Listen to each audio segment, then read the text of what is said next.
All right. Good morning, Attorney Ruben Carranza, my other favorite letter R among my guests. Good morning. Good morning. Well, there's a lot to discuss. I mean, obviously, the context of our conversation has to do with your expertise as an international humanitarian law expert. I think we have discussed the Middle East, what's going on in the Middle East, also in our previous episodes. Although ngayon, of course, the reality is even more stark and poignant. But before that, Attorney Carranza, let's be a little bit parochial. Let me be a little bit selfish, and let's focus on something Filipino for a while before we go to the more international aspect, which still is relevant to us. First of all, anong basa mo dito sa progression of the whole confidential fund saga? Particularly, it looks like there's a lot of backlash and there's also a lot of, I don't know, house cleaning, if I can look at it, or recalibration even by the powers that be, except it's at the expense of one faction of the ruling elite rather than the entire faction of the ruling elite. How are you looking at this entire drama, Attorney Carranza? Well, let's take up the question of so-called confidential funds first, regardless of who's claiming it, who's denying it, who wants it, and who claims not to want it.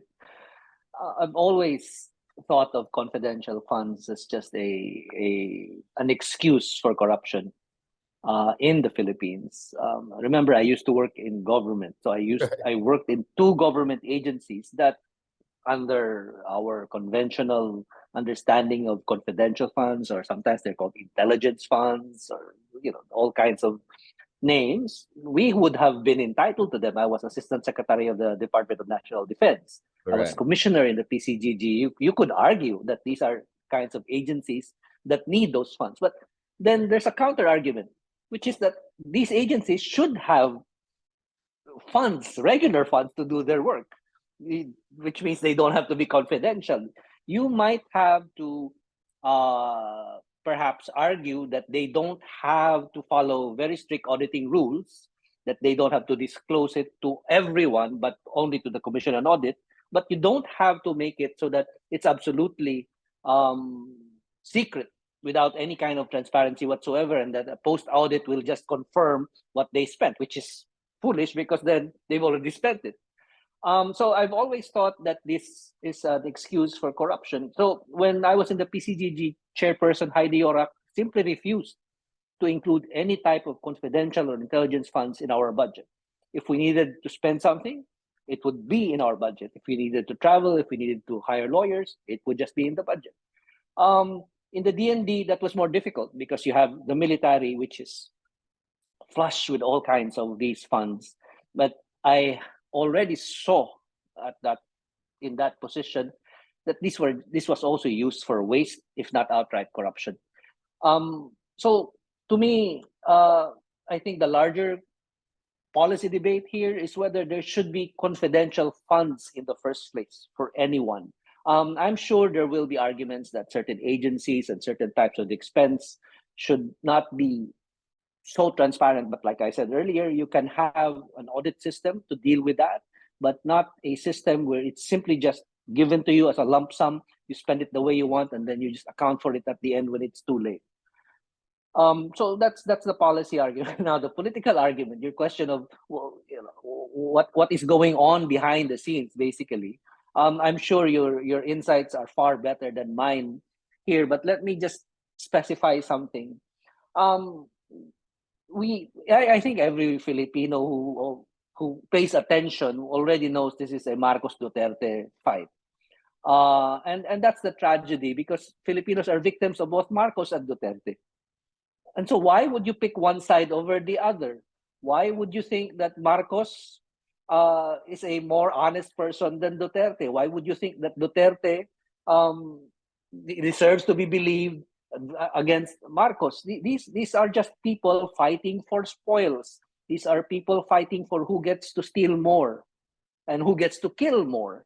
And that's the tragedy of this debate. And you can see that playing out in the media coverage of newspapers that are owned by the Marcos Romualdez family. Why is the Inquirer, for example, covering it in a way that it wouldn't cover Martin Romualdez donating $2 million. At first, everyone thought it was just $1 million to Tagalog Harvard Studies for a Fund in Harvard. Tagalog language program. It turns out to be $2 million.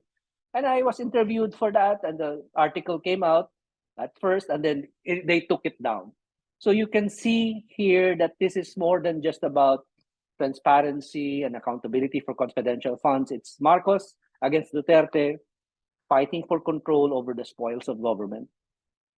More like Marcos via Romualdez versus Duterte. Yes. Because if you look at BBM himself, he tries to be above the fray, and I think that sort of plausible deniability is very important. But before going to that Bardagulan and the whole Tambaluslos one, let me rewind a little bit. Exactly. That's the reason why I wanted to ask you, Attorney Carranza, is because you serve in the Department of National Defense, which is national defense, right? All of these things we're hearing from the Dutertes about defense. Well, that is your job when you're in that Department of National Defense, but you're also with PCGG, which had to do with good governance. So the question basically here, Attorney Carranza, is under what I know you're categorically skeptical, to just put it nicely, but for the sake of argument, under what circumstances can a confidential fund make sense? So for instance, we had Secretary Llamas as a guest, and he talked about how Pinoy, as the president, they had, quite minimal compared to what comes later on under Duterte, but nonetheless, the president had a confidential fund.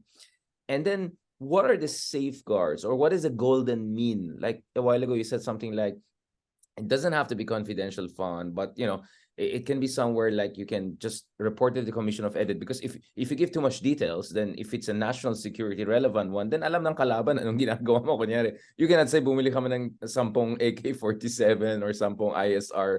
I mean, so obviously there is an argument to make, but what's the golden mean, and what are the circumstances under which you think confidential fund makes sense? Because under the Aquino administration, the president had confidential fund, although nothing close to what will come later on under Duterte or BBM. It's both a cultural and a legal issue. Legally, you do have an argument for not disclosing how you will spend certain line items in your budget because they're confidential, because they're intelligence funds. And you can have a rule legally where you only allow certain agencies rather than certain activities, right? Agencies, not activities, to have access to these types of funds. So that narrows it down considerably. You can have national defense, you can have the PCGG, you can have national intelligence agencies, the National Bureau of Investigation. Tugma dun sa mandato nila, talaga tugma sa Right. mandato. Right, but I wouldn't stop there legally, because within that group of agencies, you still have to narrow exactly why they will spend this money for what. And that's where the trouble is, because even within those agencies, there's a lot of corruption. Even within these agencies, there's a lot of non-accounting of how this money is spent. They would usually say reward money. They would say money for confidential informants, money for whistleblowers. Then call it that, right? Put it in the budget as money for whistleblowers or money for confidential informants. You obviously, you don't have to detail who the confidential informants are. There's a witness protection program, for example, in the Department of Justice. That's allocated as a line item in the Department of Justice budget for witness protection. Do you need to specify the witnesses you protect? No. So there, in other words, you do have a civilian example of what these military and police agencies ought to do when they want access to these types of funds. But on the cultural side, that's a problem. This always comes down to power, that these people think that dispensing power requires access to corruption. That's really what it is. They obviously, you cannot put a budget line for corruption, so you call it something else, confidential funds. And if you ask what's going on, well, it's confidential, right? You just look it that way. No, yeah, it's a tautology, so it's ridiculous. And I know. But just for technicality purposes, what's the difference with the maintenance and other expenses, yung MOE? Kasi kunyari, itong ginawa nila, hindi na confidential sa DepEd, lalagay na lang natin sa MOE. Like, what's going on there? Well, in government accounting, that should have been very basic, right? Maintenance of your facilities, of what you do day to day. So everything you usually do, and other expenses, and that already covers salaries, that covers gasoline, that covers things that make you function. Um, that's spying. Is spying part of your regular activity? Now that's where the arguments we already know come in, right? That why would the Department of Education need money to spy on people? Then maybe you're not educating, you're spying. So I think that's the difference. And when politicians get away with stretching this concept of what a line item in a budget is for, it's meant for this but not for that. You might as well get rid of the budgeting process. You might as well not have any of these distinctions, because um, you might as well not have a commission on audit and just leave it to congressmen and senators to decide how much will be stolen from corruption and how much will be left to spend on the public. Attorney Carranza, are you, I don't know if the word impresses right, but are you surprised that the Commission on Audit, regards of changes in leadership, we can debate about whether the right persons are now there, etc. That in fairness naman, it looks like pretty consistent sila in, well, indirectly exposing some gaps, loopholes, if not anomalous practices out there. And at the same time, you also have the Office of Ombudsman coming out now and essentially telling them, hey, to back off, something along those lines. I mean, and then you have also people, I don't know, Congressman Richard Gomez, something like, wag niyo masyado i-publicize para hindi mapaya yung ibang tao. May mga ganon, no? So parang, what's going on here? I mean, first of all, are you surprised that the audit folks have not been neutered? Or is this just like performative transparency and then that's really it? Because you can be cynical and say, of course, this is part of the performativity. See, my commission on audit naman, in-expose naman. So we're a democracy, right? You know what I'm saying? Like, there could be levels of cynicism there. But for Ombudsman to come in and all, is this a next level kind of thing going on because we have a Duterte and BBM in power, or not? And that's actually the right starting point to answer you, because once a country elects a family that stole $5 to $10 billion from them, there is no bar anymore to outrightly defending corruption. So when the Ombudsman of the Philippines, who's supposed to be a constitutional office that checks every single branch of the government, even to some extent the Supreme Court, comes out and says, we don't have to publish the statement of assets and liabilities of public officials,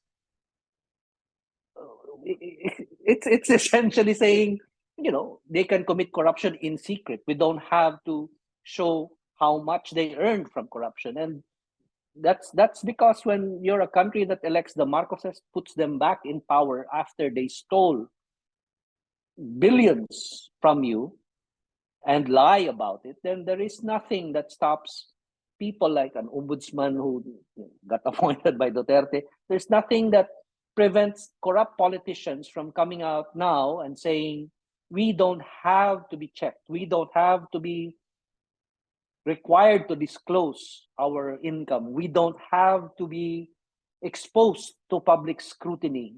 Because what? You're not public officials? That's the problem. The Commission on Audit functions because you have a bureaucracy in place. And to that extent, that's the value of having a civil service that isn't affected by political change to a large extent. But as we know, the Civil Service Commission, as an example, it's fine from a certain salary grade downward. The problem will be in appointing higher level officials. The same thing with the Commission on Audit. They audit mayor's offices, they audit fire departments, and then you find out that a fire department bought a truck secondhand but describe it as firsthand, and everyone goes to jail for that. You find a city market treasurer absconding with money, and she goes to jail for that. But not Imelda Marcos, right? Who stole 500 times more than anyone else in the Philippines. So did the Commission on Audit play a role in checking her? Of course not, because the Commission on Audit was headed by someone close to Ferdinand Marcos during the dictatorship. When Chofisto Gingona Sr. became Commission on Audit chair right after the dictatorship, there was an audit of all the Marcos debts and all the foreign aid that was sent to the dictatorship. And that's when they found out that the Marcos dictatorship, for example, used USAID money for Imelda Marcos shopping spree. So while we think the Commission on Audit does its job, and these are bureaucrats and civil servants who are professional, who follow certain standards, that's fine. But I think we need to have them do more than what they're used to doing with regular government agencies, that have little money and therefore little corruption and therefore not much to check. I saw I don't know, was it authentic or not? May nag-circulate online na some sort of a Malacanang document na intelligence or confidential fund for Imelda or something like that. I mean, can we talk about the genesis of this whole practice? Is this an Imeldific Marcos legacy thing, or is this something common among developing countries and we just copied from someone else? How original is this whole confidential fund saga? Dictators everywhere, and not just the Philippine dictator, have always, for some perverse reason, tried to find legal excuses for their corruption. Why they do that, I think, I think has to do more with outward appearance towards people other than their citizens than to their citizens. So other dictators commit corruption. Augusto Pinochet was corrupt. The Argentine junta was corrupt. South Korea's Chun Doo-hwan and the other dictators that followed him were all corrupt. They were also brutal, but we're talking about corruption. So it's not exclusive to a Filipino dictator. What is exclusive is the fact that we re-elected the same people who stole from us. Augusto Fujimori of Peru was corrupt, right? Augusto Fujimori was a corrupt Peruvian dictator. He was ousted. His daughter tried to run for president. She lost.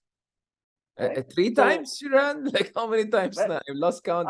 You do have this daughter of one of the former dictators of Korea running and actually winning, and then exposed for corruption and forced to resign. So that document, maybe we're talking about I don't know, this memo that tells the Philippine National Bank to give Imelda Marcos her shopping money when she arrives. There's a PNB branch here in New York. So that's the same branch that gave her money, and then they take it out of the so-called intelligence fund, which is just rigmarole, because what's the point? You're a dictator, so you don't even have to account for. It's just PNB, like I said, trying to show to its foreign banking partners that there has to be some way to justify what is going on. But really, internally within the dictatorship, they couldn't care. Imelda Marcos, for instance, converted part of the National Food Authority's money into an intelligence fund, stole from the NFA, the same agency that is now in charge of trying to lower the price of rice in the Philippines. So kahit yung ahensya na nagpapatakbo ng pagkain at ang presyo ng bigas sa Pilipinas, dinakawan ng mga Marcos. In fact, the Sandigan Bayan ordered them to pay what was found, only what was found, lost 10 million pesos. Hanggang ngayon, hindi pa binabayaran ni Imelda Marcos yan. So, ginawang intelligence fund ang pera para pambili ng bigas. The reason I asked this is because dun sa isang podcast ko with Leloy Claudio, of course, we go history, right? We talk about all sorts of secret history of the Philippines. One of the things that we discussed was how actually the term crony capitalism is perhaps a Philippine invention that way before talking about the Russian oligarchs and all of that, na-invento ng Pilipinas. Kaya in that context, I ask you the question, if this intelligence confidential fund tradition, if I can put it, if this is another only in the Philippines or authentic contribution natin to humanity. That's why I ask about it. No, but I have another question, Attorney Carranza. of course, there's the aspect of, to put it mildly, performative transparency or rule of law, right? Because you want to show to the world, oh no, we operate by rule of law, and that's what makes modern dictators. I mean, old despots didn't give a heck. They would just massacre half of the villages, and they'll say, "You're my subjects." The difference with the modern dictator is that they pretend that there's institution going on there. But the other thing I've noticed, especially since the Dutertes coming to power, is what we call securitization, right? This idea that you try to shut down any kind of rational evidence-based debate by saying, no, no, no, this is a matter of national security. So nung kino-question yung confidential fund, and later on, this will be relevant as we discuss the Israeli-Palestinian conflict, because actually the context of the term securitization starts with how things disoperate in countries like Israel, for instance, under certain right-wing administrations. But speaking of the Philippines, we see with Duterte's, no, if you question, for instance, si Sara Duterte, diba, nung kino-question yung kanyang confidential fund, she immediately goes there, I don't know, event with some police folks and says, yung mga nag-question ng confidential fund, effectively sila yung kalaban ng bayan, diba? Yung, parang it's next, it's not even like defending herself on good governance ground. It's immediately, pushing it back to you, and not only gaslighting, it's something even more say menacing for some people. Is this something new in your opinion, or don't you think this makes Duterte's a bit different from our current version of Marcos? Because at least in the case of Marcos Jr., don't see him doing that securitization thing, right? Well, with Duterte's, that's quite consistent from the father to the daughter. I think when you've stolen $5 to $10 billion already, there's really no need for you. Ano yung busog ka na, solve ka na, ganun yung argument. Well, yeah, to some extent, yes, but also to the extent that you've done it with over 20 years, and you needed 20 years to do it, and you needed 20 years of brutal dictatorship to do it. You probably think that it's enough of a lesson for you to find another way to commit corruption without having to go through the brutality of it, and not because you don't want to be brutal, but because it takes too long. And with the internet, with social media, with so much transparency available, it's not going to be something that you could do the way you did it 36 years. Some learning curve here, like strategic learning, kind of like game theory. Right. Yeah. Right. And for the Dutertes, that's why they had to kill so many people when they were in Davao, when Duterte was president, because they only had a short time to do the kind of brutality that they could do nationwide. And in some ways, you might be tempted to think, is this a distinction between a sophisticated set of oligarchs versus a very crude set of oligarchs? I think the term we use is old new rich versus new rich. To put right, and then to an extent, maybe that's true as far as their appeal to their populist appeal is concerned. Right, one is this, totally honest about the murder he wants to commit and has been committing. The other relies on lying to deny the corruption that they commit. So which one do you want? A brutal murderer or a dishonest plunderer? Diba? Yun yung choice mo. Doon ka ba sa sinungaling na magnanakaw, o doon ka sa hindi sinungaling na mamamatay tao? Like, what kind of choice is that? That's the Ruben, doon na ako sa party boy. Grand Prix, Formula 1. Medyo right, except live. That now you have, as you suggested before we started, now, this honest plunderer will create a fund so that they can consolidate all their corruption, and they can steal not in retail terms, hindi doon pa isa-isa sa NFA, magnanakaw ako sa probinsya ko, magnanakaw ako doon sa Ministry of Agriculture. Instead, nanakawin ko na lang yung pinakamalaking assets being held by my largest financial institutions, my central bank, my government-owned bank, and call it something that honors my plunderer father. I'll call it Maharlika Fund. So it's you have a plundering family that has mastered plunder and is now carrying it out. On the other hand, you have a crude murdering family that is still trying to make sure it consolidates power, but has already left a trail of blood and bodies and is trying to transcend that legacy. So it's a terrible set of choices, and there are no good choices in it. I think if you were if you were presenting yourself as an alternative to these two sets of terrible choices, you'll have to address both corruption and human rights violations and say, there has to be something better than just choosing between a corrupt family and a violent family. Attorney Carranza, since you're in the United States, let me ask you this question. I'm getting a lot of people asking me, especially from abroad, especially those who are beginning to turn against PBM because it's perceived to be hindi na pro-China, right? So you can guess who are these people.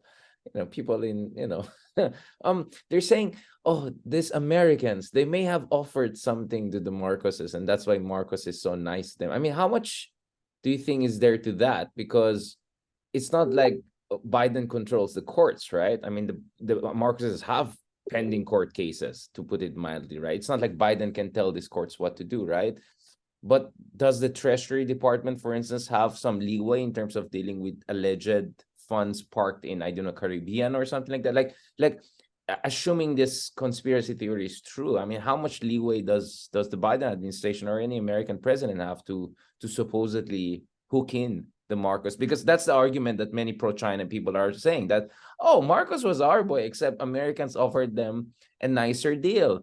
And they say, I don't know about that. And of course, for me, it's ironic. Oh, you didn't have any issues when there were all those pogo and questionable things under the tree. Now suddenly you're concerned about corruption in the Philippines. But I want to ask you, like, honestly, like, realistically, what can Biden really offer if he were to be completely realpolitik about this because he cares about China, containing China? Therefore, let's give Marcos whatever he wants. Assuming that's the case, theoretically, what is the leeway there? 2 years ago, in the middle of summer and the pandemic, I was asked to testify by the Department of Justice here in a case against the Marcoses or involving stolen Marcos assets, still being litigated in New York. And the Department of Justice was very serious in supporting the Philippine claim to those assets. In other words, this was an offshoot of the Aquino administration, Benigno Aquino's administration, claiming these assets. These are paintings that were stolen by Pharaoh Vilma Bautista, Imelda's aide from the New York properties of the Philippines, and then hidden for a long, long time. And they came out and they were taken back by the Department of Justice. And I helped them in that measure as well many years ago. So they finally asked me to testify and say, where did these assets come from? Did the Philippines know that these paintings were being hidden? And I testified on that. But the point I'm making here is that the Department of Justice does what it has to do when it comes to pursuing Marcos assets, when it comes to supporting Philippine government claims against the Marcoses. Because it's a professional bureaucracy. They Exactly. to a very large extent, they're insulated from changes in administration. Exactly. And not that there is no way to corrupt that process, not that there is no way to undermine that process. There's constant undermining of that process, not just under Trump, but even presidents before him. But the difficulty here is that you have other interests trying to make sure that the Department of Justice does not lean on one side or the other, because everyone has an agenda. And so in the end, everybody with an agenda has to arrive at a consensus and a compromise of sorts, that maybe let's let the DOJ do its job. I'm saying that because that doesn't mean that there are no other ways to give Marcos what he wants in return for what the United States wants from Marcos. And I'll give you an example. You mentioned the U.S. Bureau of Treasury, which, among other agencies in the U.S., administers sanctions and freezing of assets based on various laws that more or less allow the United States government to freeze assets to prevent travel by refusing US visas, or even to order the arrest, if they appear on US soil, of persons who are not just convicted, but even just suspected of corruption or human rights violations. And the Filipinos know one example of that, Kiboloy, right? Son of God, or whatever he whatever he claims to be. He's not just under FBI investigation. He's subject to these sanctions. One of the more prominent examples is the Global Magnitsky Act sanctions for corrupt officials, for human rights violators. The United States government doesn't impose sanctions, freeze assets, prevent travel based on some objective, applicable to everyone criteria. They use these tools of accountability to promote their power, to pursue their foreign policy interests, to support America's military might elsewhere. In There's a other words, strategic it's a political prerogative. tool. Yeah, so there's a Right. strategic And prerogative. Yeah. and the fact that they haven't used this on Marcos, and to some extent did not use this on Duterte himself, but on certain individuals around Duterte, under pressure from the US Congress, by the way, shows you that the US, by not doing anything against the Marcos family when they could have, when there is legal basis to do so, is giving Marcos what he wants. Yeah, thank you for clarifying that. Exactly, because my argument is, for all the ills of American democracy, their courts are not banana republic courts, right? They have their own logic. And in fairness, we saw even under the Trump administration, despite tremendous amount of pressure he tried to put on many agencies, there was a fight back, there was a resistance.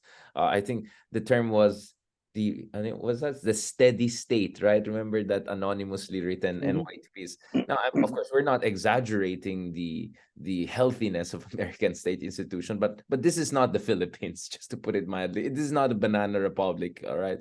But as I said, my sense is, if there is a place where there could be prerogative or room for maneuver, is the Treasury Department's enforcement or pursuit, right, of certain questionable personalities or individuals and all. Because the reason I know that is because, for instance, we know that the Department of Treasury in the US has tremendous amount of leeway on how to strongly go against American rivals, whether it's China, whether it's Russia, right, whether it's Iran, for instance, on tech transfers, on oil transfers, etc. So clearly, there's a lot of room for maneuver and prerogative there, right? So I just had to clarify that this is not a case of Biden telling courts to drop anti-Marcos cases. He can't, because those decisions are already final. So exactly, it's as not far as those cases are concerned, all he could do, which he did, was to allow Marcos Jr. and Jaime Marcos to visit the United States. That's why all of a sudden, like, how was it that Jaime Marcos never went to Hawaii? Like, you don't see pictures of her in Hawaii because she couldn't go. She would have been arrested. She fled to Morocco, got a passport there. How is it that Bongbong Marcos, the last time he was in Hawaii was 1995, if I'm not mistaken, never went back? Because that time he was allowed by the U.S. District Court in Hawaii to visit. At that time, there was no contempt judgment yet against the family. So he was allowed to visit, provided he would testify, and he did. So these people suddenly have an itch to travel to the United States. Why? Because the Biden administration allowed immunity, temporary for as long as they're in power, to be given to them. Once they're out of power, the U.S. courts can absolutely enforce their judgments against this family. Wait, the sovereign immunity also applies to Jaime? Or, I mean, no, these are all in the case of Jaime Marcos, let's go technical here. She is not part of the contempt judgment in the District Court of Hawaii. She's not. Yeah. Why? Because it's only Ferdinand Marcos Jr. and Imelda Marcos who were held in contempt because they're administrators of the so-called assets of Marcos Sr. Yeah, I had to clarify that because sovereign immunity, you're talking about president, head of state, right? Yung iba naman, hindi naman head of state. Yung basta I was wondering. Right. Okay, now it perfectly makes sense. Thank you for that. Now, and I think this is a perfect transition to what we really want to talk about. let's talk about Duterte and then let's go to his pals on the other side, right? ICC. So what is your sense with ICC so far since last time we talked vis-a-vis Duterte? And I think that's also a segue for our next part of conversation, because Duterte had his own ideas about how to deal with the Gaza situation, right? With his friend on the other side, who right now is also coming under a lot of criticism, and people are also talking about war crimes being committed. But let's talk about Duterte first before we transition to the very thorny issue of the Palestinian-Israeli conflict. How was this Duterte? Well, how's the ICC situation in your opinion? The ICC prosecutor has won the appeal against the original decision by the prosecutor to open an investigation, right? So that was challenged by the Philippine government under Marcos Jr. So there are obviously still political compromises and negotiations between the Marcos and the Duterte families going on back there. But at the ICC, that doesn't matter. So the investigation has been approved. Technically, what should happen now is for the prosecutor to file the charges at the trial chambers and ask that chamber to issue either a warrant or summons to whoever he says should be summoned or issued a warrant for. That hasn't happened. And largely, the reason that doesn't happen is, well, two reasons actually. Resources. The prosecutor does not have enough resources to spread around. But that isn't really, well, that in part is the fault of the prosecutor and also the states that are members of the ICC in terms of funding, but also because this particular prosecutor has been a prosecutor that wants to please Western governments, opens an investigation into Ukraine, but refuses to act on a 2-year-old investigation in Palestine. So that's, if you want to segue there later, we can segue there. Yeah, but there's a second issue that is more poignant now than ever, right? Yeah. Right, and there's a second reason why the Duterte case has not moved forward. They can move it forward. They can issue warrants of arrest, but they can't force Duterte or anyone who might be charged in the Philippine situation to appear at the Hague in the so-called confirmation of charges hearing. But even before you get to that, there are other possible openings for litigating this case. The Philippine government and later on Duterte could still challenge these charges. So there's a long way to go.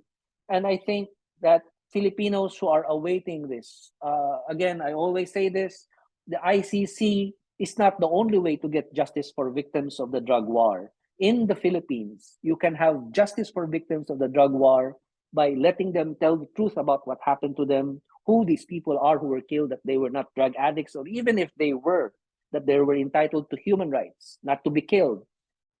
Give them reparations for what they suffered, for what they lost. These are very poor families. So don't pin all your hopes on the International Criminal Court.